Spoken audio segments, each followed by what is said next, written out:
चलिए भी, कैसे हो सभी? सभी को good morning.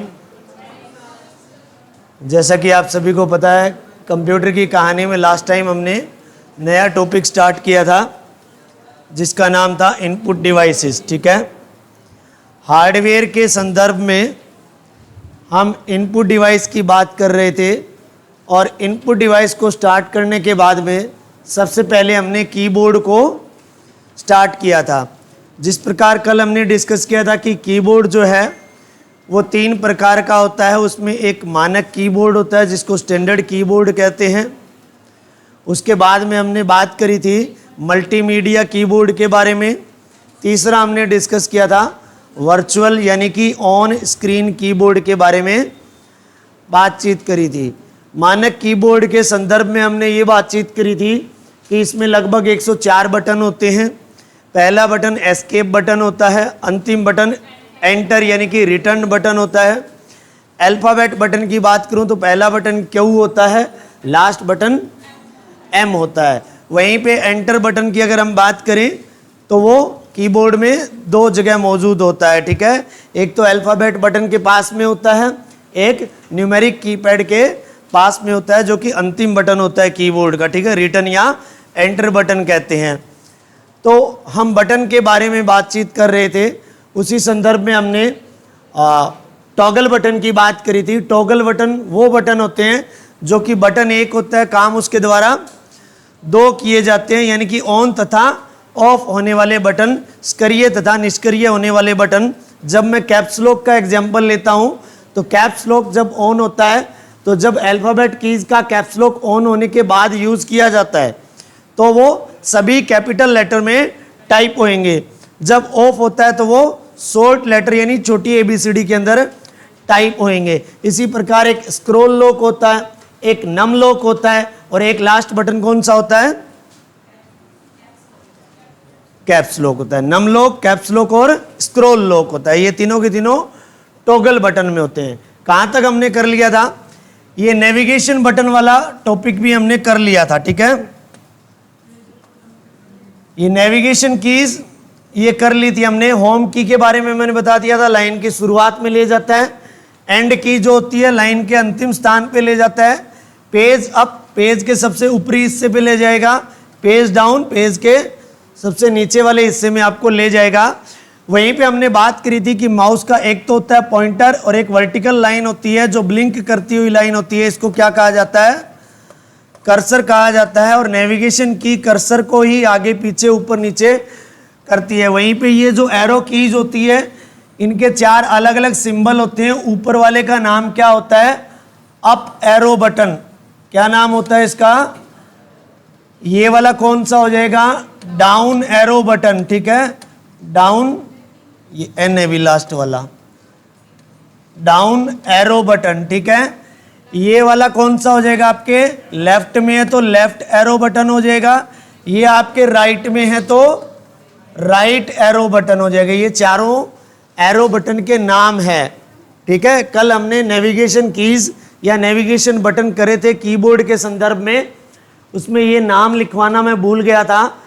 Up arrow button, down arrow button, right arrow button, left arrow button.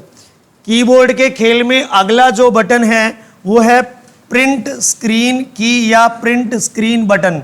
साथ ही साथ में लिख लेना, बिल्कुल छोटी छोटी इनकी डेफिनेशन या व्याख्या है। ठीक है, जिस प्रकार आप 3 उंगली लगा करके या फिर लॉक स्क्रीन का बटन और अप वॉल्यूम या डाउन वॉल्यूम का बटन दबा करके स्क्रीनशॉट लेते हो, मोबाइल के अंदर लेते हैं ना, या फिर 3 उंगलियां फेर के स्क्रीनशॉट लेते हैं, इसी प्रकार कंप्यूटर में अगर स्क्रीनशॉट लेना चाहते हैं तो हमें कौन सा बटन दबाना पड़ेगा?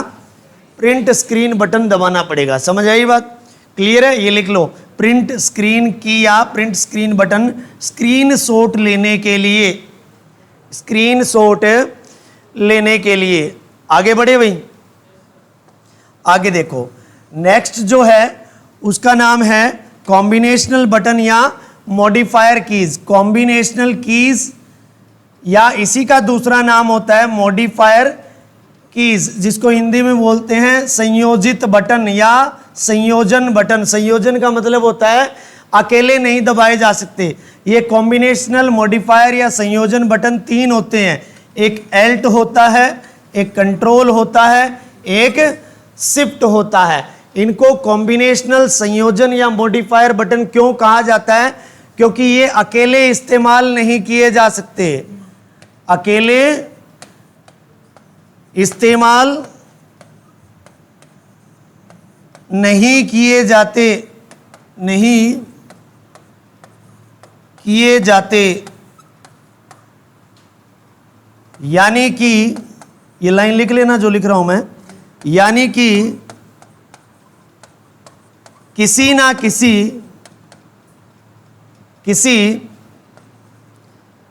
किसी दूसरे बटन के साथ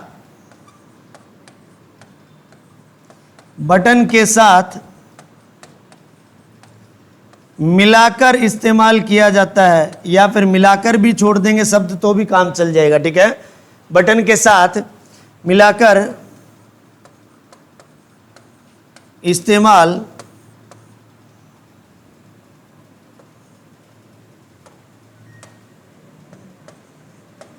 किए जाते हैं, इसीलिए इनको मॉडिफायर कॉम्बिनेशन समझते हो ना, दो चीजों का मिलान, ठीक है। जैसे कि एग्जाम्पल दे देता हूं मैं, लिख लेना इस लाइन के लास्ट में, जैसे कि CTRL कंट्रोल प्लस C दबाते हैं ना, control plus S, Alt plus F4, ठीक है, शिफ्ट प्लस A। जैसे कि मैं शिफ्ट प्लस A दबाऊंगा, शिफ्ट का बटन दबाया, प्लस A दबाऊंगा तो क्या होगा? कैपिटल A लिखा जाएगा, टाइप किया जाएगा। जब कैप्स लॉक बंद होता है, जब कैप्स लॉक बंद होता है और कोई भी शब्द लिखना है, जैसे कि मैंने लिखा BOY बॉय, और इसी को मैंने लिखा BOY, दोनों शब्द तो सेम ही है, लेकिन इसमें तीनों के तीनों अक्षर छोटी ABCD में है, इसमें B बड़ी ABCD में है और Y छोटी में लिखा हुआ है। तो सिंपल सी बात है, जो यूजर कीबोर्ड को इस्तेमाल कर रहा है, एक बार कैप्स लॉक दबा के अगर वो B टाइप करेगा, फिर कैप्स लॉक को ऑफ करेगा, फिर O और Y टाइप करेगा, इससे अच्छा वो क्या करेगा? शिफ्ट प्लस B दबा लेगा और बाद में शिफ्ट को छोड़ देगा, O और Y दबा लेगा, है ना। तो कॉम्बिनेशनल बटन्स जो होते हैं, एल्ट, कंट्रोल और शिफ्ट, 3 बटन होते हैं। इन तीनों को किसी ना किसी दूसरी की या बटन के साथ में मिला करके इस्तेमाल किया जाता है। एग्जाम्पल कंट्रोल C हो गया, शिफ्ट प्लस A हो गया, या फिर एल्ट प्लस F4 हो गया, ठीक है। ऐसे बहुत सारे कॉम्बिनेशन बनते हैं और इन्हीं कॉम्बिनेशन को ज़्यादातर शॉर्टकट कीज में पूछा जाता है, ठीक है। कंट्रोल प्लस C बताओ किसकी शॉर्टकट बटन है, किसका शॉर्टकट की है? कॉपी करने का, ठीक है। किसका? कॉपी। किसी भी पर्टिकुलर पैराग्राफ को, लाइन को, शब्द को सेलेक्ट करने के बाद में कंट्रोल प्लस C दबाएंगे तो वो कॉपी हो जाएगा, ठीक है। शिफ्ट प्लस A आपने बता ही दिया, कैपिटल लेटर टाइप हो जाएगा, ठीक है। शिफ्ट प्लस A की जगह कुछ भी हो सकता है, B C D, ठीक है, E Z X Y कुछ भी हो सकता है। जैसे एक और बता देता हूं मैं, CTRL कंट्रोल प्लस S, ये किसकी शॉर्टकट की होती है? सेव की होती है, ठीक है। इसी प्रकार और भी बहुत होती है। कंट्रोल प्लस V किसकी होती है? पेस्ट की होती है, ठीक है। ऐसी शॉर्टकट कीज भी आप बाद में करेंगे, ठीक है। मॉडिफायर बटन्स लिख लिए, तीनों के नाम लिख लिए और ये लाइन लिख ली, आगे बढ़े। नेक्स्ट देखो भी, इसके बाद में अल्फाबेट बटन का जिक्र किया गया है, ठीक है। धीरे धीरे जिस प्रकार कल मैंने एक आयताकार ऐसे कीबोर्ड की शेप बनाई थी, उस शेप में मैंने आपको बताया था बीच में बॉक्सेस बना करके कि इधर वाली साइड का जो ये बॉक्स है, ये किस में आता है? न्यूमेरिक कीपैड कहते हैं इसको। मैंने बताया भी था टोटल कितने बटन मिलेंगे यहाँ पे आपको? 17।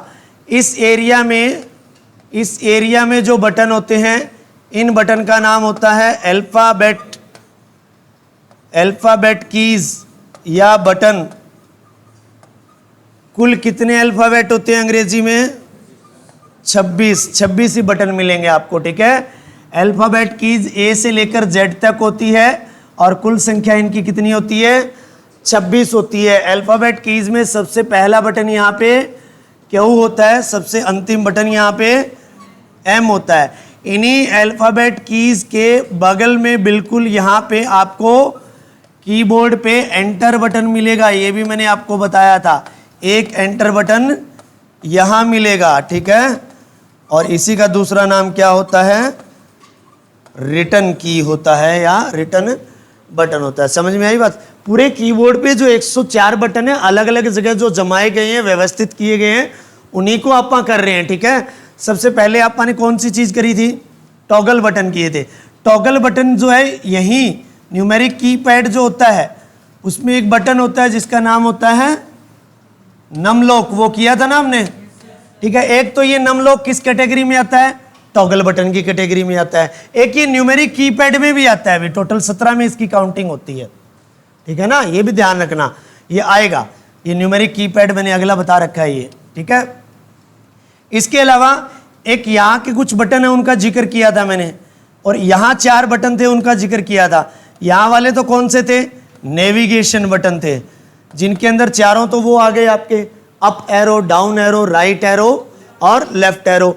इसके अलावा इसी नेविगेशन की में 4 बटन का और जिक्र किया था हमने, होम की, एंड की, और इसके अलावा कौन कौन से किए थे? 2 और थे, पेज अप एंड, वो यहाँ होते हैं, ठीक है, यहाँ होते हैं। यहाँ होम होगी तो इसके नीचे एंड होगा, यहाँ पेज अप होगा तो यहाँ डाउन होगा, ठीक है। तो यहाँ यहीं आपका स्क्रॉल लॉक मिलेगा, इसी एरिया में home and page up, page down, scroll lock और प्रिंट स्क्रीन बटन इसी बॉक्स में होगा। यहाँ कई कीबोर्ड में 6 बटन होते हैं, कईयों में 6 से अधिक होते हैं। कॉमनली 99% यहाँ इस एरिया में 6 बटन ही मिलेंगे। उन 6 में 4 तो ये हो गए, home and page up, page down, एक हो गया प्रिंट स्क्रीन और एक हो गया स्क्रॉल लॉक, ठीक है। समझ आ गई बात? क्लियर है? ये एरिया हो गया। अब आप ये चीज लिख ली क्या? ये छोटी सी चीज है, ज्यादा नहीं है, alphabet keys. Alphabet keys A to Z button होते हैं। टोटल संख्या कितनी होती है? 26 होती है। लाइन लिखना चाहते हो तो लिख सकते हो। इनका इस्तेमाल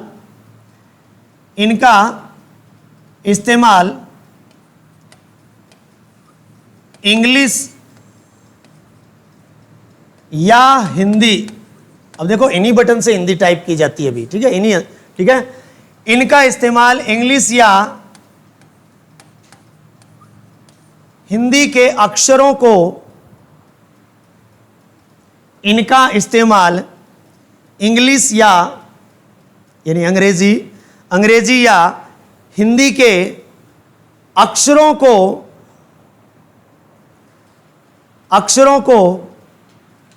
कंप्यूटर में दर्ज करवाने के लिए, दर्ज मतलब टाइप करने के लिए, ठीक है। इनका इस्तेमाल इंग्लिश या हिंदी के अक्षरों को कंप्यूटर में दर्ज करवाने के लिए किया जाता है।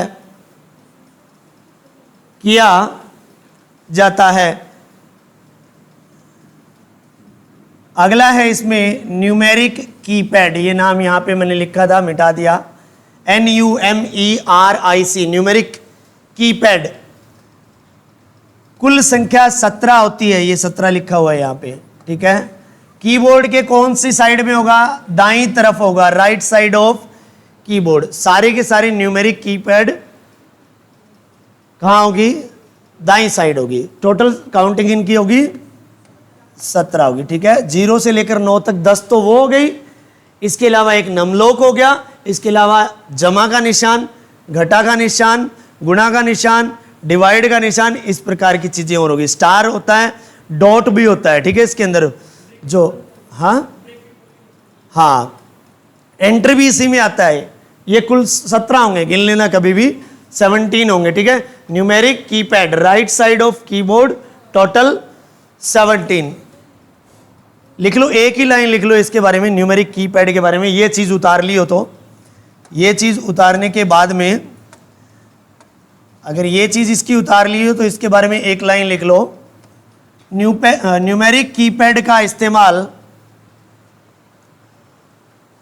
न्यूमेरिक कीपैड का इस्तेमाल ज़्यादातर बैंक कर्मचारियों के द्वारा किया जाता है। न्यूमेरिक कीपैड का इस्तेमाल ज़्यादातर बैंक कर्मचारियों के द्वारा किया जाता है, क्योंकि राइट साइड में इकट्ठे होते हैं। जो कीबोर्ड जो होती है उस कीबोर्ड में न्यूमेरिक कीज एक तो यहाँ होती है लंबी लाइन में, 1 से स्टार्ट होते हैं, 2 3 4 5 6 7 8 9 और अंतिम 0 होता है। ये वाले ऐसे होते हैं, यहाँ 0 1 2 3 4 5 6 7 8 9, ये ज़्यादा व्यवस्थित और एक जगह है। ये एक लंबी लाइन में है। लंबी लाइन में मान लो 91 टाइप करना है किसी को, अगर इनकी मदद से टाइप करूंगा तो उंगली यहाँ से उठकर यहाँ जाएगी और ये बिल्कुल आसानी से नज़दीक पड़ेगी। ठीक है, इसलिए बैंक कर्मचारी सबसे ज़्यादा तेज गति से नंबर को टाइप करने के लिए न्यूमेरिक कीपैड का इस्तेमाल करते हैं और इसीलिए ये दूसरी जगह दी गई है। ठीक है, ज़्यादातर बैंक खाता संख्या अगर आप कर्मचारी को जाके बताते हो बैंक अकाउंट से पैसे विड्रॉ करने के लिए या जमा करवाने के लिए, देख लेना कभी भी उसका हाथ यहीं होगा, कर्मचारी का हाथ यहीं पे होगा, कैशियर हो चाहे वो आपको कैश देने वाला हो। ठीक है, इसके बाद में वही चीज है न्यूमेरिक कीज। देखो इनको तो न्यूमेरिक कीपैड बोला जाता है। क्यों बोला जाता है, इसका भी कारण है, क्योंकि केवल इसमें नंबर कीज नहीं होते। ठीक है, इसलिए इसको न्यूमेरिक कीपैड बोला जाता है। हाँ, इसको न्यूमेरिक कीपैड बोला जाता है। क्यों? क्योंकि केवल और केवल नंबर कीज नहीं होते, इसमें और भी बटन होते हैं। नंबर कीज तो 0 से लेकर 9 तक ही होते हैं, तो इनकी तो काउंटिंग कितनी हुई, 10 ही हुई। 7 बटन और एक्स्ट्रा होते हैं इसमें, 17। ठीक है, इसलिए इसको न्यूमेरिक कीपैड बोला जाता है। और ये वाली जो कीज होती है इनको क्या बोला जाता है, ओनली संख्यात्मक बटन बोला जाता है, न्यूमेरिक कीज बोली जाती है, क्योंकि केवल और केवल 10 0 से लेकर 9 तक नंबर ही इसमें होते हैं और एक्स्ट्रा कोई चीज नहीं होती है। ये भी लिख लो, न्यूमेरिक कीज संख्यात्मक बटन। इन दोनों में डिफरेंस समझ लो। अगर पर्सन आ भी जाए, वैसे तो इतना आसान पर्सन नहीं पूछेगा, फिर भी बाई चांस अगर कोई आसान, कई बार पेपर बहुत ज़्यादा आसान आ जाता है। ठीक है, एवरेज आ जाता है, जिस प्रकार इस बार ये 56-57 ग्रुप पे केस चल रहा है ग्रुप सी वाले में, इसमें 45 पता नहीं 40 प्लस क्वेश्चन यूं के यूं रिपीट हो गए नेक्स्ट एग्जाम में, यूं के यूं। जैसे कि 7 और 8 को हुआ था, पता नहीं 6-7 को एग्जाम हुआ था। जो 100% में से 6 तारीख को पर्सन आए थे, सेम 45 यूं के यूं उठा के 7 वाले में डाल दिए एक दिन में ही। मतलब सोचा नहीं उन्होंने भी। साल 2 साल में तो चलो मान लेते हैं भी, 2 साल पहले किसी एग्जाम में पर्सन आया वो रिपीट भी हो जाता है, लेकिन एक दिन के अंदर ही अगले दिन यूं के यूं डाल दिए 45 के 45। तो कई बार ये आसान पेपर होता है तो हो सकता है आ भी जाता है, तो उसमें न्यूमेरिक कीपैड और न्यूमेरिक कीज में डिफरेंस आप देख लेना। दोनों चीज राइट डाउन कर ली। उसके बाद में आगे बढ़ते हैं फंक्शन बटन के बारे में। फंक्शन कीज, ये जो न्यूमेरिक कीज होती है इनके ऊपर कुछ बटन्स की लाइन होती है। उन बटन में सबसे पहला बटन होता है F1 और अंतिम बटन होता है F12। सीरीज में चलते हैं F1 F2 F3 F4 F5 6 7 8 9 10 11 12। ठीक है, ये F1 ठीक किस बटन के आगे होता है, ये जो कीबोर्ड का पहला जो बटन होता है, हमने डिस्कस किया था एस्केप बटन, उसके तुरंत बाद वाला जो बटन होता है वो फंक्शन बटन होता है। फंक्शन कीज टोटल कितनी होती है, 12 होती है। ठीक है, इसमें दे भी रखा होगा function keys F1 to F12 total 12 होती है। ठीक है, इसके बारे में लिख लो। पहले तो लिख लो फंक्शन बटन F1 से लेकर F12 कुल संख्या 12। कंप्यूटर में, इसके बारे में लिख रहा हूं मैं। ठीक है, कंप्यूटर में कोई विशेष कार्य करने हेतु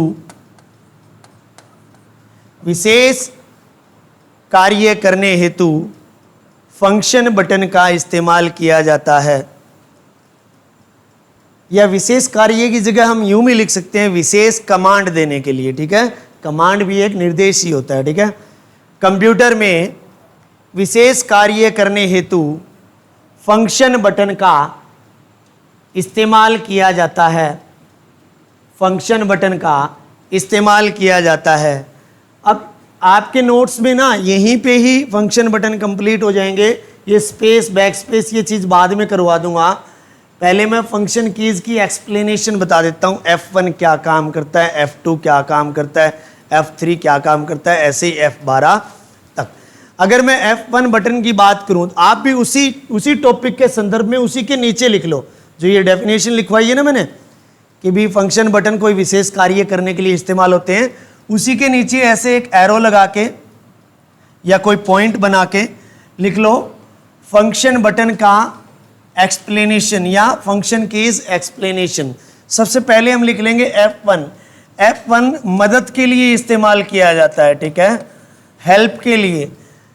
कंप्यूटर में कोई एप्लीकेशन ओपन कर रखी है या डेस्कटॉप पे हम कार्य कर रहे हैं, किसी भी 99% अगर किसी भी एप्लीकेशन में हम काम कर रहे हैं तो एक क्वेश्चन मार्क का कहीं बटन मिलता है, उस पर माउस से जाके क्लिक करते हैं तो उसके बारे में हमें क्या मिलती है, हेल्प मिलती है, मदद मिलती है कि इस एप्लीकेशन में आप किस प्रकार का काम कर सकते हो। अगर हम माउस का बटन क्लिक ना करके डायरेक्ट कीबोर्ड का F1 प्रेस कर देंगे तो हमें वो हेल्प के लिए जो है विंडो ओपन कर देगा। F1 किसके लिए काम लिया जाता है, हेल्प के लिए काम में लिया जाता है। F2 किसके लिए, रीनेम करने के लिए, ठीक है। F2 बटन को अगर मैं दबाऊंगा तो मैं किसी नाम में बदलाव कर सकता हूं, जैसे कि मान लीजिए कंप्यूटर में हम काम कर रहे हैं किसी एप्लीकेशन में और वो एप्लीकेशन है MS वर्ड। MS वर्ड में मैंने कोई डेटा टाइप किया, उस डेटा में टाइप करने के बाद में जब मेरा कार्य पूरा हो गया तो मैं क्या करूंगा, उसको सेव कर दूंगा। क्या कर दूंगा, मैं सेव कर दूंगा। मान लीजिए उसको मैंने ABC नाम से सेव कर दिया, ये क्या बन के तैयार हो गई, फाइल बनकर तैयार हो गई। और किसकी, MS वर्ड की एक फाइल बनकर तैयार हो गई। इसका नाम क्या है, जब भी मैं इसको ओपन करूंगा जो मेरा काम किया हुआ है उसको मैं आसानी से उसके अंदर देख सकता हूं। मान लीजिए मेरे थोड़ी देर बाद में विचार आया कि मैं इसको ABC नहीं XYZ नाम से सेव करना चाहता था। इसका मतलब मुझे ABC नाम से इसका नाम बदल करके क्या करना पड़ेगा, XYZ करना पड़ेगा। अगर ये फाइल कंप्यूटर में कहीं भी पड़ी है, अगर मैं माउस के बटन से इसके ऊपर जा करके इसको सेलेक्ट कर लूँ या चिन्हित कर लूँ तो चिन्हित करने के बाद में डायरेक्ट अगर कीबोर्ड का F2 बटन दबा दूँ तो ये मुझे किसकी अनुमति देगा, इसका नाम बदलने की अनुमति देगा। इसलिए F2 किस लिए इस्तेमाल किया जाता है, रीनेम करने के लिए। F3 सर्च करने के लिए इस्तेमाल किया जाता है। ये वाली लाइन भी लिख लो, लिख ही ली होगी आपने पहले तो। खैर कोई भी चीज कंप्यूटर के अंदर आप सर्च करना चाहते हैं, ढूंढना चाहते हैं या किसी पर्टिकुलर एप्लीकेशन में, फोल्डर में, फाइल में ढूंढना चाहते हैं तो उसके लिए मैं क्या कर सकता हूं, F3 बटन को प्रेस करूंगा। हेलो सुनील, मैं क्लास लेंगे एक बारी फिर फोन करूं तुम्हें।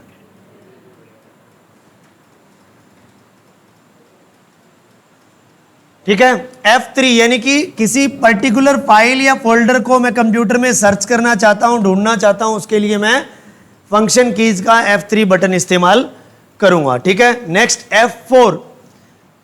F4 लास्ट एक्शन को रिपीट करने के लिए इस्तेमाल किया जाता है। अगर मैं F4 को Alt के साथ में दबाऊंगा तो मैं क्या कर सकता हूं, किसी पर्टिकुलर एप्लीकेशन को क्लोज कर सकता हूं या फिर कंप्यूटर को मैं बंद कर सकता हूं, शट डाउन कर सकता हूं। ठीक है, थोड़ा जूम कर देता हूं मैं। यहां पे देखो F4 दे रखा है। F4 लास्ट एक्शन को रिपीट करने के लिए किसमें, MS वर्ड एप्लीकेशन। अगर आपने कंप्यूटर में MS वर्ड को खोल रखा है और उसके ऊपर काम कर रहे हो, तब आप F4 दबाते हो तो वो क्या करेगा, लास्ट एक्शन को रिपीट करेगा। ऐसे नहीं है MS वर्ड खोल नहीं रखा है, डेस्कटॉप पे कोई काम कर रहे हो फिर F4 दबा रहे हो तो फिर लास्ट एक्शन को रिपीट नहीं करेगा। अगर आप F4 का इस्तेमाल Alt बटन के साथ करते हो, देखो यहां मॉडिफायर की आ गई। Alt क्या है, एक कॉम्बिनेशनल बटन है। क्यों, क्योंकि अकेले तो इस्तेमाल किया नहीं, इसको किसके साथ किया, F4 के साथ इस्तेमाल किया। ये एक शॉर्टकट की भी होगी। ठीक है, किसको, कंप्यूटर को शट डाउन करने की होगी या प्रोग्राम को बंद करने की होगी। अब देखो Alt F4 दो तरीके से काम करता है। कितने तरीके से? दो तरीके से। अगर आपने कंप्यूटर में कोई भी एप्लीकेशन नहीं ओपन कर रखी है, सब एप्लीकेशन बंद है और आप कहां पर मौजूद हो? डेस्कटॉप पर मौजूद हो, ठीक है, तब आप ये बटन दबाओगे तो कंप्यूटर क्या होगा? बंद होएगा, शट डाउन होएगा, ये वाली कमांड चलेगी, ध्यान रखना, ठीक है। अगर यही काम आप किसी प्रोग्राम, कोई प्रोग्राम खुला है, कोई ऐप खुली है कंप्यूटर में, जैसे MS वर्ड ही खुला है और डेस्कटॉप दिखाई नहीं दे रहा, स्क्रीन पे क्या दिखाई दे रहा है? MS वर्ड दिखाई दे रहा है, तब ये कमांड चलाते हो तो ये क्या हो गया? ऐप हो गया या कोई प्रोग्राम हो गया है। इसको बंद करने का काम करेगी ये कमांड, फिर कंप्यूटर को बंद करने का काम नहीं करेगी। समझ में आई बात? तो दो तो ये हो गई। कह रहे हैं कि F4 का इस्तेमाल Alt के साथ में करते हो तो कोई भी प्रोग्राम क्लोज कर सकते हैं या सिस्टम यानी कंप्यूटर को शट डाउन कर सकते हैं, ठीक है। एक ये हो गया। अकेले को इस्तेमाल करेंगे, MS वर्ड खुला है तो ये लास्ट एक्शन को रिपीट करेगा। लास्ट एक्शन क्या रिपीट होता है? अब देखना मेरा लास्ट एक्शन क्या होगा। ये इतने मैंने नाम शब्द लिखे हैं, गोल दायरे लगाए हैं, कुछ भी चीज राइट डाउन स्क्रीन में, सबसे लास्ट काम कौन सा है? ये लाइन खींची है। ये अगर मैं इस बटन को दबाऊंगा तो मेरा लास्ट एक्शन रिपीट हो रहा है, हुआ ना? देखो वापस इधर वाले को दबाऊंगा तो ये आगे लाइन, इधर वाले को दबाऊंगा मिट गई। अब इससे और भी लास्ट होगा तो वो मिट जाएगी। ऐसे करता जाऊंगा, लास्ट एक्शन रिपीट होता जा रहा है। लास्ट एक्शन जो मैंने किया था उसी को बैक कर रहा है, ठीक है। क्या कर रहा है? अंडू कर रहा है। अंडू, एक स्टेप पीछे जा रहा है, समझ आई? जा रहा है। अब है का लास्ट स्टेप ये है, देखो एक स्टेप पीछे चला गया, इससे एक स्टेप आगे चला गया मैं, ठीक है। एक स्टेप पीछे जाने के लिए उसी को बोलते हैं लास्ट एक्शन को रिपीट करना। वो F4 की मदद से आप कर सकते हैं। यहां पे बटन के रूप में कमांड है, वो F4 के रूप में होती है, ठीक है। समझ आई बात? क्लियर है? आ जाओ F5। ये तो सबको ही पता है, ये लिख ली कि रामायण मिटा दूं? देखो F5 ये सबको पता है। रिफ्रेश कब होगा? जब कुछ भी खुला नहीं होगा, कुछ भी खुला ना हो, यानी कहां पर मौजूद हो आप? डेस्कटॉप पर मौजूद हो। एक बारी आपने माउस के बटन से राइट क्लिक करके क्या किया? रिफ्रेश किया, बाद में F5 दबाओगे कीबोर्ड का, बार बार कंप्यूटर क्या होता रहेगा? रिफ्रेश होता रहेगा। दूसरी कमांड क्या है? स्लाइड शो भी चलाया जा सकता है। पावर पॉइंट क्या होता है पता है क्या? माइक्रोसॉफ्ट कंपनी का MS पावर पॉइंट एक सॉफ्टवेयर होता है, ठीक है। ये किस लिए इस्तेमाल किया जाता है? PPT, पावर पॉइंट प्रेजेंटेशन, जिसको हिंदी में बोलते हैं प्रस्तुतिकरण। प्रस्तुतिकरण को तैयार करने हेतु MS पावर पॉइंट का इस्तेमाल किया जाता है। जब आप MS पावर पॉइंट को खोल करके PPT या पावर पॉइंट प्रेजेंटेशन तैयार करते हो और तैयार होने के बाद में अगर आप F5 प्रेस करोगे तो वहां पे आपका क्या चलता हुआ नजर आएगा? स्लाइड शो चलता हुआ नजर आएगा, ठीक है। वो अलग अलग तरीके से क्वेश्चन को पूछ सकता है कि कंप्यूटर को रिफ्रेश करने के लिए कौन सी शॉर्टकट की दबाई जाती है, तो उत्तर आएगा F5। या फिर वो क्वेश्चन घुमा के पूछ लेगा कि पावर पॉइंट में F5 दबाने पर क्या होगा? स्लाइड शो चलेगा। क्या चलेगा? तो यहां पे एक पर्सन ये बन गया, एक ये बन गया, ठीक है। इसके अलावा तीसरा पर्सन यहां पे बन रहा है गो टू कमांड। अगर यही काम MS एक्सेल को खोल के करते हो आप, MS एक्सेल को खोलते ही F5 दबाते हो तो MS एक्सेल की कौन सी कमांड चल जाएगी? गो टू कमांड चल जाएगी। कौन सी कमांड चल जाएगी? तीन काम हो गए F5 के। कितने हो गए? गो टू कमांड एक्सेल में, स्लाइड शो, पावर पॉइंट में, रिफ्रेश, डेस्कटॉप एरिया पे, ठीक है, कंप्यूटर को। तीनों चीजें लिख लो। आगे बढ़ते हैं, F6 पे चलते हैं। F6 वेब ब्राउजर तो पता ही है आपको क्या होता है, जैसे कि UC ब्राउजर नाम सुना होगा आपने, गूगल क्रोम सुना होगा आपने, मोजिला फायरफॉक्स सुना होगा आपने, सुना है ना, ओपेरा मिनी सुना होगा आपने। ये सारे क्या है, वेब ब्राउजर के एग्जाम्पल हैं। सबसे ज्यादा आप कौन सा इस्तेमाल करते हैं, गूगल क्रोम इस्तेमाल करते हैं, ठीक है। अब ये कह रहे हैं जब भी हम क्रोम ब्राउजर की एड्रेस बार पे जाने के लिए चाहते हैं तो उसके लिए डायरेक्ट F6 दबा सकते हैं हम। अगर मुझे मेरे कंप्यूटर में मौजूद ब्राउजर की एड्रेस बार पे पहुंचना है वो भी शॉर्टकट की के माध्यम से, तो हम क्या करेंगे, F6 दबा देंगे, ठीक है। और वैसे आप बताइए कि एक ब्राउजर होता है उसकी एड्रेस बार कहां होती है, एड्रेस बार कहां होती है,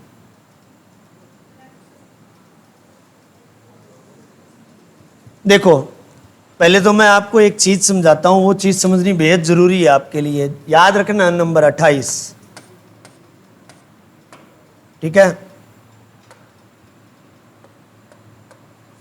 देखो अब इसको भूल जाओ, ये जो बोर्ड है ना आपके सामने, लैपटॉप की स्क्रीन को, कंप्यूटर की स्क्रीन को और इस बोर्ड की स्क्रीन को भूल जाओ। मैं यहां बना रहा हूं, यहां मान लीजिए आपका जो कंप्यूटर या लैपटॉप या इलेक्ट्रॉनिक डिवाइस है, ये जो व्हाइट कलर की चार दीवारी बनाई है ये आपके उस हार्डवेयर कंप्यूटर की चार दीवारी है। चाहे आप मोबाइल की चार दीवारी समझो, चाहे लैपटॉप की समझो, चाहे आप टैब की समझो, चाहे आप कंप्यूटर की समझो, कुछ भी समझो, ये वो चार दीवारी है। अब यहां एक दीवार होती, सॉरी आयताकार पट्टी होती है, इस पट्टी को क्या बोला जाता है, टास्क बार बोला जाता है, टास्क बार। यहां एक स्टार्ट बटन होता है, ठीक है। ये पूरा का पूरा बाकी का जो एरिया होता है, यहां रनिंग एप्लीकेशन दिखती है, यहां नोटिफिकेशन एरिया होता है, ये पूरा खाली एरिया क्या कहलाता है, डेस्कटॉप कहलाता है ना। यहां पे कुछ चित्र बने होते हैं, आकृति बनी हुई होती है, ये अलग अलग प्रकार के सॉफ्टवेयर, प्रोग्राम या एप्लीकेशन होती है। इन सभी को मैंने पहले ही चैप्टर में बताया था, क्या बोलते हैं, आइकन बोलते हैं, ठीक है।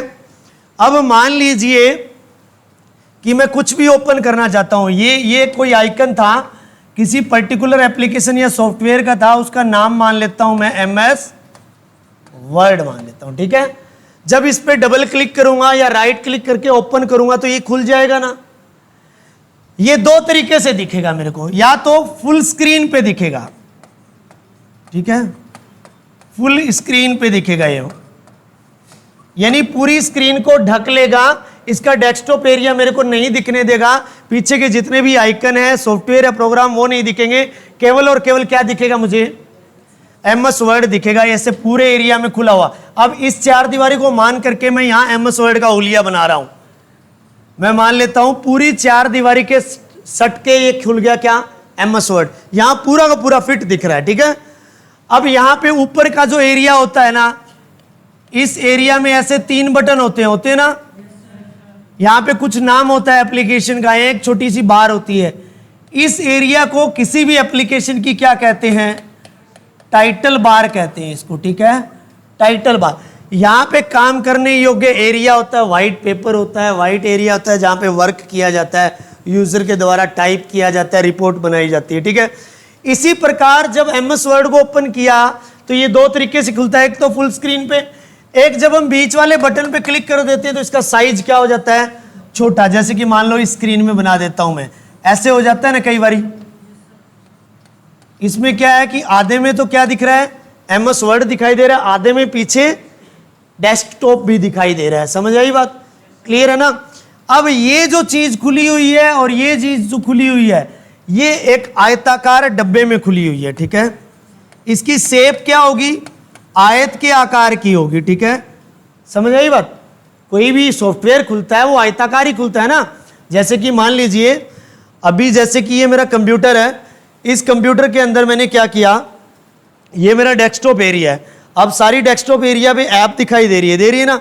अब इनमें से मान लो कोई भी एक ऐप ओपन करूंगा, क्या डेस्कटॉप दिखेगा, नहीं दिखेगा। जैसे मैंने कैलकुलेटर पे क्लिक किया, पूरी फुल स्क्रीन का एरिया किसने घेर लिया, कुछ नहीं दिखाई दे रहा पीछे का, तो डेस्कटॉप तो नहीं दिखाई दे रहा। अब ये मुझे बताओ, ये जो है लंबाई और चौड़ाई के हिसाब से देखूं तो कैलकुलेटर का ये एरिया लंबा है और ये एरिया ऊंचा कम है, तो शेप कैसी हुई, मैथमेटिक्स के हिसाब से आयताकार शेप हुई। हर एप्लीकेशन किस शेप में खुलता है, आयताकार आकृति में खुलता है, और वो आयताकार आकृति क्या कहलाती है, विंडो ऑफ द प्रोग्राम कहलाती है, विंडो ऑफ द प्रोग्राम,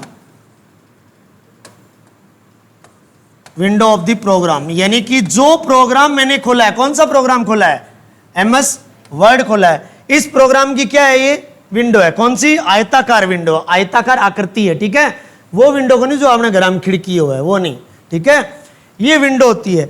तो ये कह रहा है कि वेब ब्राउजर, F6 दबाएंगे तो वेब ब्राउजर की विंडो की एड्रेस बार पर पहुंचने के लिए, जब आपको इतना पता लग गया कि कोई प्रोग्राम खोलेंगे तो वो किस में खुलेगा, एक आयताकार विंडो में खुलेगा, ठीक है। एक आयताकार विंडो में इस प्रकार ही क्या खुलेगा, आपका वेब ब्राउजर भी खुलेगा, क्योंकि वेब ब्राउजर को ओपन करोगे ना, इस वेब ब्राउजर में एक बार होती है जिसका नाम होता है एड्रेस बार। क्या होता है, एड्रेस बार। आप कभी भी वेब ब्राउजर ओपन करते हो, उसके अंदर कोई भी वेबसाइट ओपन करनी है, एग्जांपल आपको facebook.com ओपन करनी है, तो आप मुझे ये बताइए www.facebook.com कहां लिखोगे, ऊपर एक बॉक्स बना होता है सर्च बॉक्स टाइप, वहां पे लिख दोगे और गो बटन पे क्लिक करोगे या एंटर द, वही तो एड्रेस बार होती है। आपने फेसबुक का एड्रेस लिखा है भैया, फेसबुक पे जाने के लिए www.facebook.com फेसबुक का एड्रेस है, ठीक है। और उस एड्रेस बार पे हम पहुंचे कैसे, डबल क्लिक किया वेब ब्राउजर पे, वेब ब्राउजर आयताकार विंडो में ओपन हो गया। ओपन होने के बाद में माउस के बटन को कहां लेके गए, जहां पे वो एक लंबा आयताकार सर्च बॉक्स बना हुआ है, जहां पे हम एड्रेस लिखते हैं किसी वेबसाइट का, वहां पे माउस का पॉइंटर लेके गए, फिर क्लिक किया। क्लिक करने के बाद में वही चीज आ गई, क्या आ गई, माउस का कर्सर वहां पे ब्लिंक करने लग गया, अपनी आंखें झपकती है वैसे ही, और फिर आपने कीबोर्ड से क्या लिख दिया, www.fb.com, और जैसे ही एंटर दबाया उस एड्रेस बार में दर्ज किया गया एड्रेस, उस एड्रेस पे इंटरनेट के माध्यम से हम पहुंच जाएंगे, वेबसाइट खुल जाएगी। उसी एड्रेस बार पे शॉर्टकट की मदद से डायरेक्ट पहुंचना चाहते हैं तो क्या दबाएंगे, F6 दबाएंगे। बस यही बात बोली है इसने, और क्या बोली है, समझ आ गई। अब तो 28 नंबर ही ना,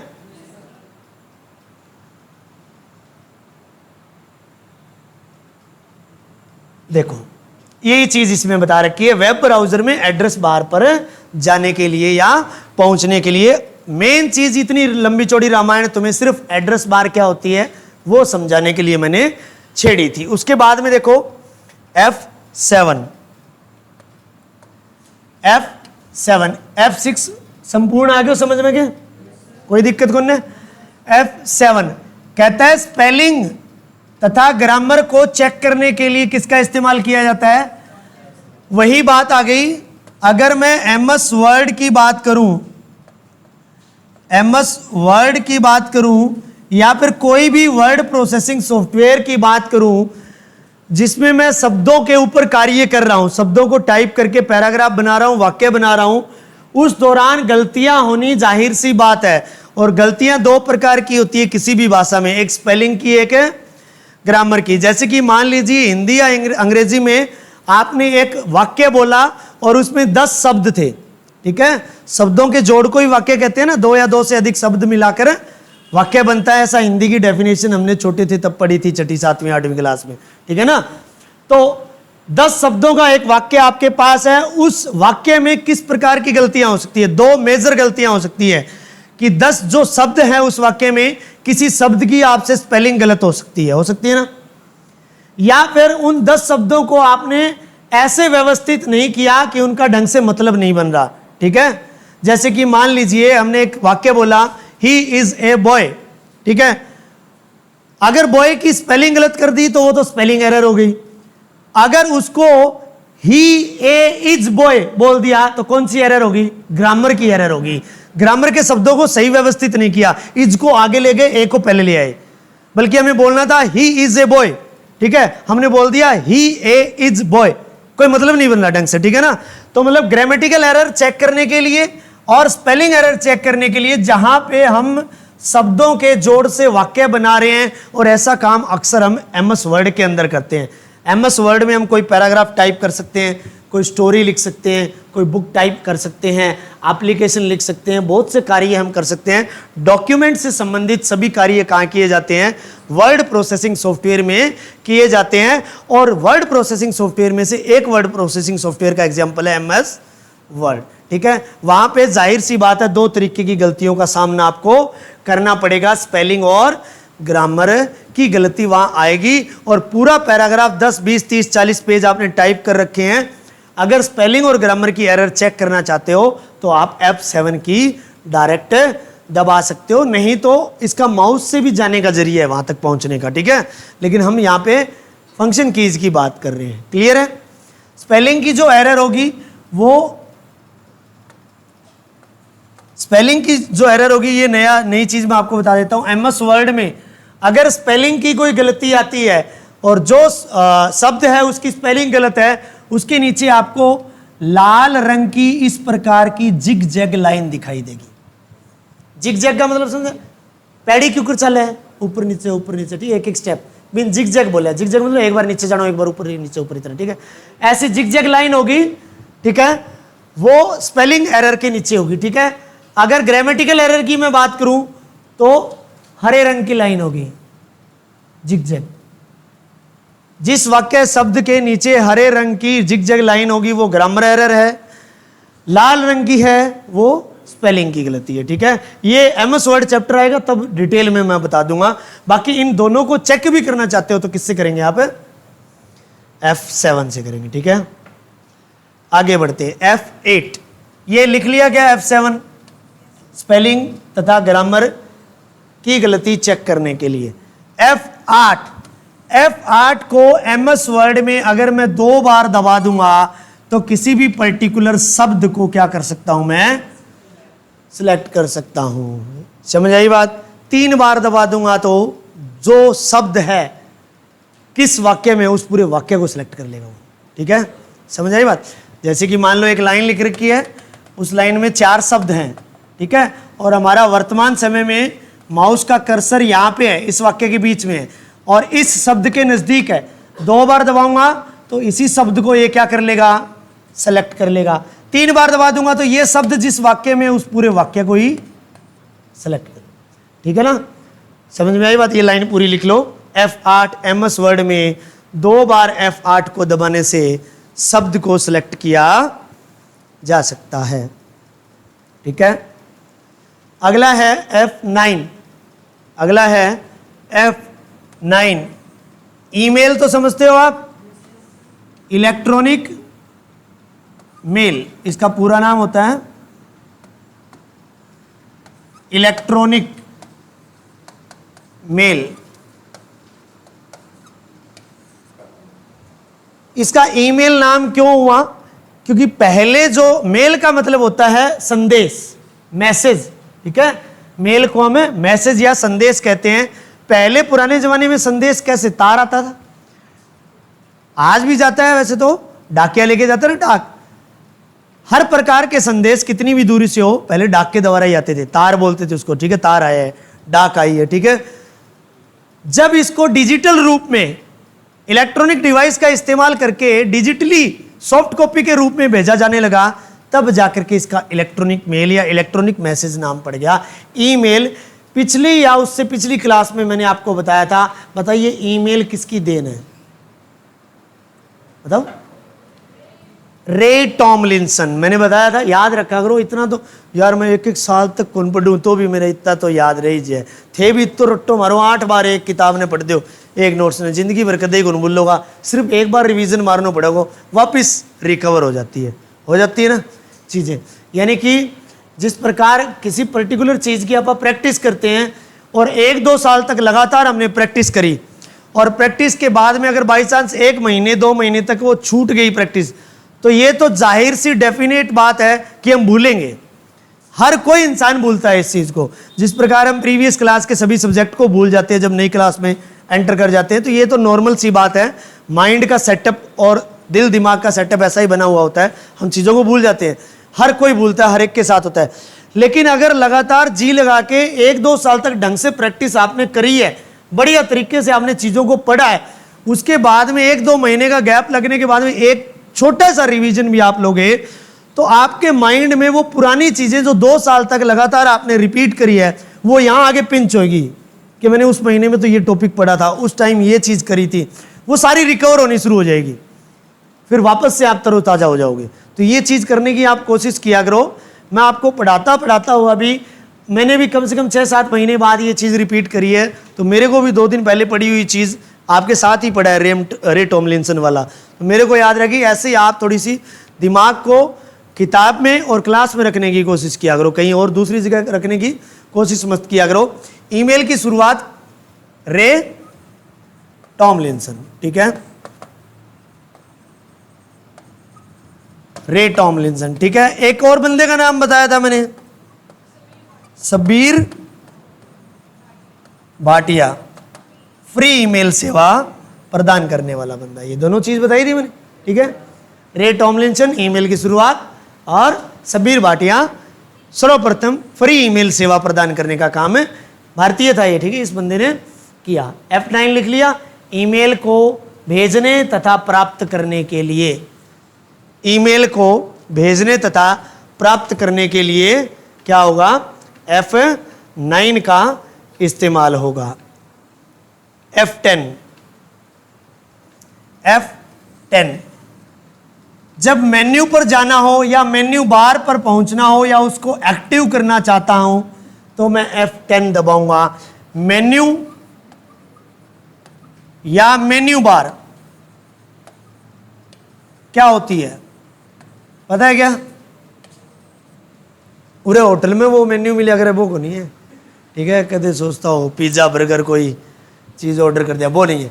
मेन्यू का मतलब होता है बहुत सारी कमांड जो होती है ना वो पर्टिकुलर टैब्स या मेन्यू के अंदर डिवाइड होती है, ठीक है। जब कोई एप्लीकेशन या प्रोग्राम या सॉफ्टवेयर ओपन किया जाता है, उस प्रोग्राम सॉफ्टवेयर को यूज करने के लिए, इस्तेमाल करने के लिए अलग अलग प्रकार की कमांड्स का इस्तेमाल किया जाता है, ठीक है। ऑप्शंस जिनको बोलते हैं, ठीक है। जिस प्रकार मान लीजिए आप मोबाइल के अंदर किसी भी प्रकार की एप्लीकेशन ओपन करके काम करते हैं, जैसे कि मान लीजिए आपने अपनी काली कुचीली एक सेल्फी ली, उसको एडिट करने का काम कर रहे हो किसी सॉफ्टवेयर के अंदर, ठीक है। उसको एडिट करने का काम करोगे तो आप तरह तरह के ऑप्शन उसके अंदर यूज करोगे, ठीक है। ब्राइटनेस को बढ़ाने का या फिर आपके काले धब्बों को मिटाने का कोई होगा, और भी बहुत सारी चीजें होंगी। उन चीजों का आप इस्तेमाल करोगे तो वो सारे के सारे क्या है, ऑप्शन है। उन्हीं को क्या बोला जाता है, कमांड। और हर कमांड एक अलग अलग प्रकार के किसी मेन्यू के अंदर होती है, किसी टैब के अंदर होती है, और उसी मेन्यू को मेन्यू बार या मेन्यू कहा जाता है, क्योंकि वहां पे सभी के सभी कमांड एक व्यवस्थित तरीके से एक जगह जमाई हुई होंगी। ये प्रत्येक एप्लीकेशन या प्रोग्राम में मिलेगी। उस मेन्यू बार को या मेन्यू को एक्टिव करना चाहता हूं या उसके ऊपर मैं मेरी पहुंच बनाना चाहता हूं, यानी पहुंचना चाहता हूं, तो मैं F10 को दबाऊंगा तो मैं क्या कर सकता हूं, वहां तक पहुंच सकता हूं या उसे मेन्यू बार को एक्टिव कर सकता हूं। इसके अलावा F10 एक जगह और यूज होता है, बायोस जो सेटिंग होती है,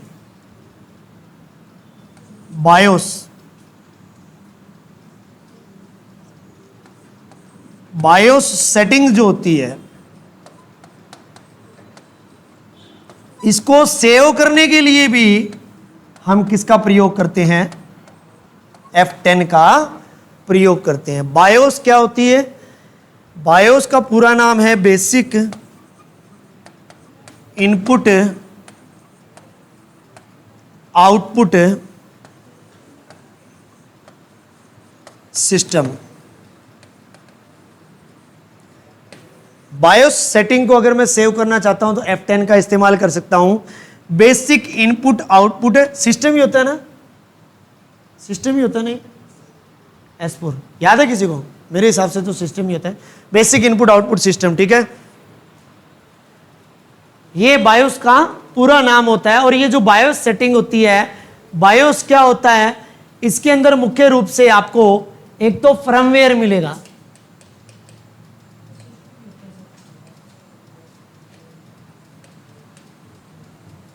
और इनपुट आउटपुट से संबंधित प्रोग्राम मिलेंगे, ठीक है। ये बायोस जो होता है ये रोम के अंदर होता है, रीड ओनली मेमोरी, जब हम कंप्यूटर को स्टार्ट करते हैं, जब मैंने बेसिक ऑफ कंप्यूटर पहला चैप्टर करवाया था उस दौरान बताया था, कंप्यूटर को स्टार्ट करते वक्त सबसे प्रथम पहली प्रक्रिया जो होती है, पहली स्क्रीन तो बताई थी, उसका नाम क्या होता है? डेस्कटॉप होता है। ये डेस्कटॉप खुलती है उससे पहले जो पहली प्रक्रिया जो होती है कंप्यूटर के अंदर, कंप्यूटर को स्टार्ट करते हैं तब पोस्ट होती है। इस प्रक्रिया का नाम क्या होता है? पोस्ट। ठीक है, इसका पूरा नाम होता है power on self test. Power on self test का मतलब है ये प्रक्रिया सबसे पहले जब कंप्यूटर का स्विच ऑन किया जाता है बिजली का, उसके बाद में सीपीयू का बटन ऑन करते हैं, जब कंप्यूटर स्टार्ट होना शुरू होता है तब वो सबसे पहले किस प्रक्रिया से गुजरता है? पोस्ट से गुजरता है, यानी कि पावर ऑन सेल्फ टेस्ट वो खुद करता है ये। ठीक है, और वो करवाया जाता है किससे? बायोस के द्वारा करवाया जाता है, जो कि रोम के अंदर मौजूद होती है। बेसिक इनपुट आउटपुट सिस्टम होता है, इसके अंदर एक फर्मवेयर नाम का प्रोग्राम होता है। ये प्रोग्राम्स क्या करते हैं? सबसे पहले कंप्यूटर के कलपुर्जों को जांचते हैं, कंप्यूटर के हार्डवेयर तथा सॉफ्टवेयर की जांच की जाती है कि एक्चुअल में कंप्यूटर यहाँ पे स्टार्ट होने के लायक है भी नहीं। इसका सेल्फ टेस्ट करने के बाद में कंप्यूटर क्या कर दिया जाता है? स्टार्ट कर दिया जाता है। बायोस सेटिंग्स जो होती है उसके अंदर डेट एंड टाइम, या फिर हम जो अपना विंडो करने के लिए प्रथम मेमोरी डिवाइस यूज किया जाता है। अभी पेन ड्राइव को यूज करना चाहता हूँ, बूटिंग डिवाइस जो होता है, या फिर मैं हार्ड डिस्क को यूज करना चाहता हूँ या सीडी डीवीडी को यूज करना चाहता हूँ, वो वाली चीज़ सेट करने के लिए बायोस सेटिंग का इस्तेमाल किया जाता है। और वो सेट करने के बाद में उसको सेव करना चाहता हूँ तो मैं F10 का इस्तेमाल करूँगा। समझ आई बात? ये बायोस कंप्लीट तरीके से आगे सीपीयू वाले चैप्टर में आएगा या फिर किसी अदर चैप्टर में आएगा, जब मैं आराम से आपको तरीके से करवाऊंगा इसको कंप्लीट तरीके से। अभी सिर्फ बायोस की फुल फॉर्म लिख लेना और कंप्यूटर स्टार्ट होने की प्रथम प्रक्रिया पोस्ट ये लिख लेना। लिखना चाहते हो तो नोट में नीचे लिख लिया गया। F10 हो गया मेन्यू बार को एक्टिव करने के लिए तथा बायोस सेटिंग को सेव करने के लिए। नेक्स्ट है F11। यहाँ पे फिर से वेब ब्राउजर का जिक्र आ गया। वेब ब्राउजर की स्क्रीन को अगर मैं जूम करना चाहता हूं, बड़ा करना चाहता हूं, तो मैं क्या दबाऊंगा? F11 दबाऊंगा। क्या दबाऊंगा? F11 दबाऊंगा। F11 दबाऊंगा तो वेब ब्राउजर जो है अभी मैंने बताया था उसकी स्क्रीन को क्या किया जा सकता है? बड़ा किया जा सकता है। ये तो F11 हो गया। F12 किसके लिए यूज होता है? सेव एज के लिए यूज होता है। और सेव एज क्या होता है वो मैं बता देता हूं। जिस प्रकार यहां पे लिख रखा है F12 save as dialog box open करने के लिए इस्तेमाल किया जाता है, या फिर फाइल को किसी दूसरे नाम से सेव करने के लिए सेव एज का इस्तेमाल किया जाता है। अब एक होता है सेव, आपने बहुत सी एप्लीकेशन में देखा होगा ये दोनों कमांड होती है, सेव भी होती है और सेव एज भी होती है। कोई एप्लीकेशन ओपन कर ली, MS वर्ड ओपन कर ली मान लीजिए, इस पर हम कार्य कर रहे हैं और कार्य करते करते हम इसको सुरक्षित करना चाहते हैं, सेव करना चाहते हैं। अगर ये फाइल मैं पहली बार बना रहा हूं तो सीधा यही कमांड यूज होगी डायरेक्ट, या फिर दूसरी बार भी बना रहा हूं तो पहले से ये फाइल बनी हुई थी, यानी कहीं ना कहीं सेव थी। इसको मैंने क्या किया? MS वर्ड में ओपन किया और इसमें मैं क्या कर रहा हूं? मॉडिफिकेशन कर रहा हूं।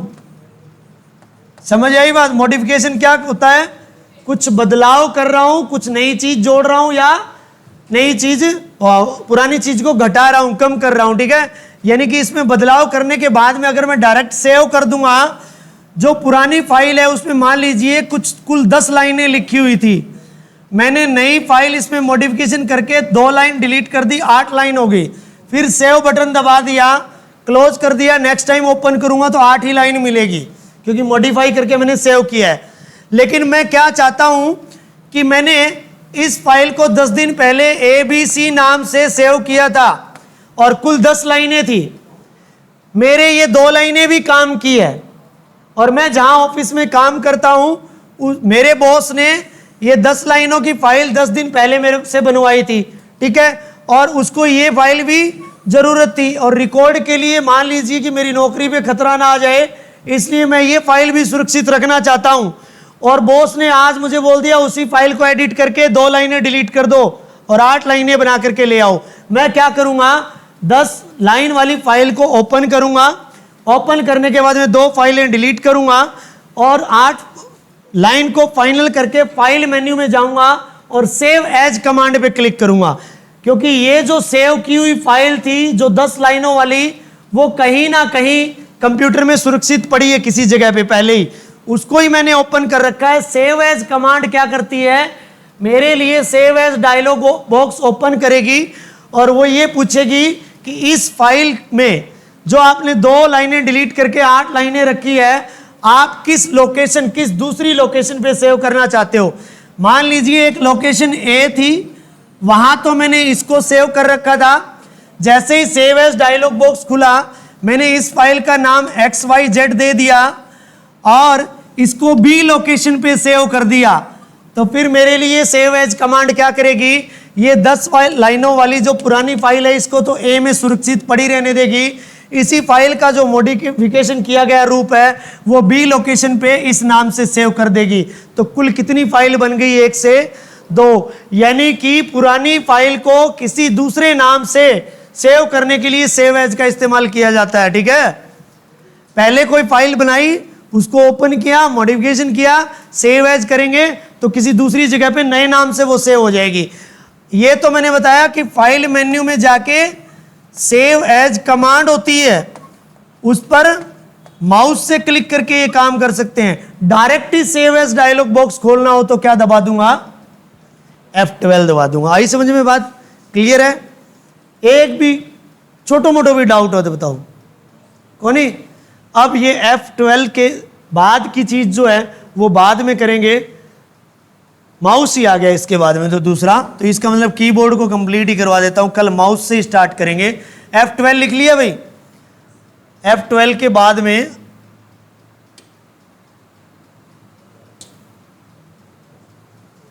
ये चीज करेंगे अपन।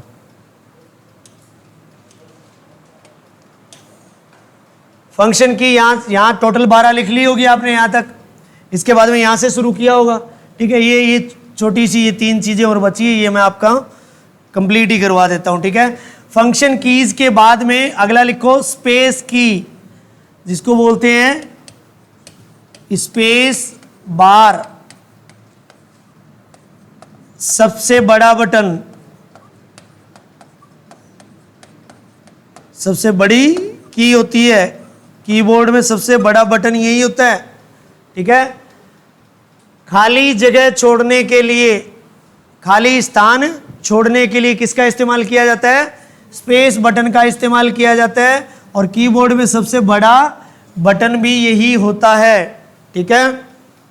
उसके बाद में ये दोनों बटन एक साथ करवाऊंगा, बैक स्पेस की, डिलीट की, बैक स्पेस की, डिलीट की, ठीक है। स्पेस लिख लो तो बता देना, फिर आगे बढ़ता हूं। लिख लिया, देखो बी फॉर बाया, डी फॉर दाया, बस ये ध्यान रखना है, इतनी चीज ध्यान रह गई। तो इसके इन दोनों के बारे में बहुत बार क्वेश्चन रिपीट किया गया है। दोनों बटन का सेम काम होता है। देखो, शब्द को बाईं तरफ से मिटाने के लिए, शब्द को दाईं तरफ से मिटाने के लिए कॉमन बात क्या है, दोनों का काम शब्दों को मिटाना है, ठीक है। हमने किसी भी एप्लीकेशन में, कंप्यूटर में एक लाइन लिखी, ही इज ए बॉय, ठीक है, समझिए आप बात को, यहां फुल स्टॉप लगा दिया। अब डिपेंड करता है,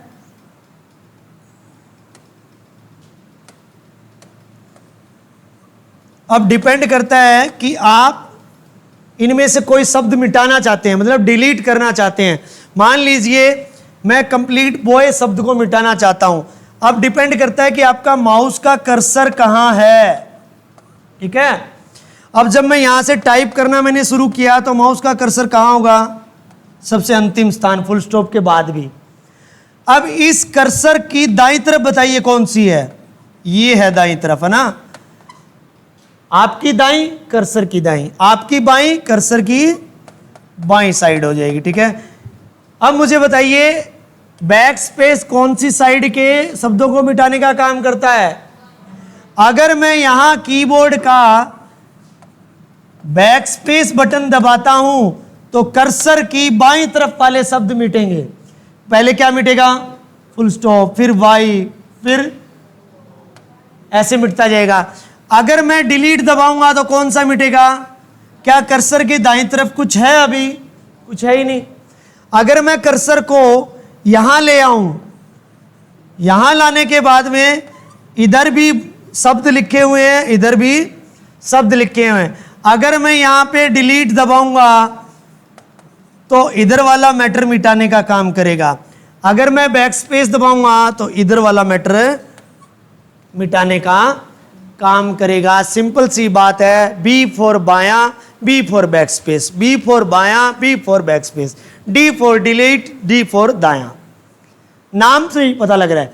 बी बायां, बी फॉर बैक स्पेस, ठीक है। डी दायां, डी फॉर, समझ आ गई बात? यानी कि बैक स्पेस कर्सर के बाईं तरफ के शब्दों को मिटाने का काम करता है, डिलीट कर्सर के दाईं तरफ के शब्दों को मिटाने का काम करता है। डिपेंड करता है कर्सर की पोजीशन कहां पर है, ठीक है। समझ आ गई? एक भी बात, कोई दिक्कत परेशानी? कंप्लीट होगी कीबोर्ड। कल आपा करांगा माउस से, ठीक है। कीबोर्ड में किसी भी प्रकार की कोई दिक्कत हो कल मुझे बता देना। क्लास में कोई भी बात समझ ना आई हो बी फ्रेंकली पूछ लेना। मुझे पता होगी तो डेफिनेटली मैं बताऊंगा, नहीं पता होगी तो भी डेफिनेटली बताऊंगा, चाहे मुझे गूगल से नकल क्यों ना मारनी पड़े, ठीक है। समझ आई बात? आपका तो सोल्यूशन करके ही दूंगा, ठीक है। बहुत बहुत धन्यवाद। अभी आप जलपान कर लो, उसके बाद में आपकी साइंस की क्लास है मेरे ख्याल में, ठीक है। उसके बाद में लंच होएगा, अभी सिर्फ जलपान के लिए अनुमति है आपको, ठीक है। कल मिलते हैं, धन्यवाद।